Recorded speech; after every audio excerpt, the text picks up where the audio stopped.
Hello everyone. তো অনেক দিন ঘরের গরমে থাকবার পরে ভাবলাম হাওয়া বদল করে আসি কোথাও গিয়ে। চলে গেলাম পুরী ফ্যামিলির সাথে। আর পুরী যাওয়ার আগে পঞ্চলিঙ্গেশ্বর নামে একটি মন্দির পড়ে, পাহাড়ি জায়গা। আমার তো পাহাড় ফেভারিট, সমুদ্রও ভালো লাগে, তবে পাহাড়টাও ভালো লাগে। এই যে আমি এর পুজোর ডালা কিনে আমরা চলে গেলাম পঞ্চলিঙ্গেশ্বর মন্দিরের উদ্দেশ্যে পুজো দিতে।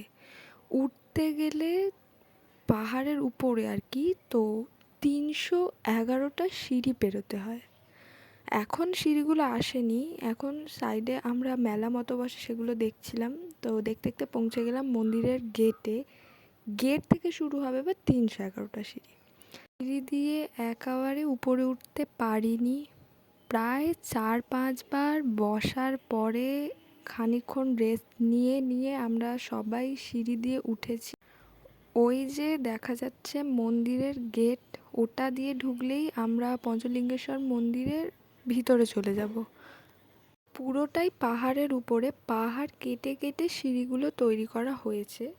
সো ফাইনালি আমরা পৌঁছে গেছি পঞ্চলিঙ্গেশ্বর মন্দির। ওখানে ওখানে লম্বা লাইন ছিল ঠাকুর দেখবার, পুজো দেওয়ার জন্য।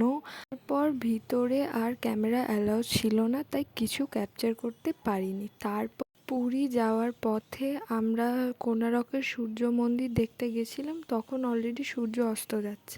কিছুক্ষণ পরেই মন্দির বন্ধ হয়ে যাবে বলে আমরা আর ভিতরে যাইনি।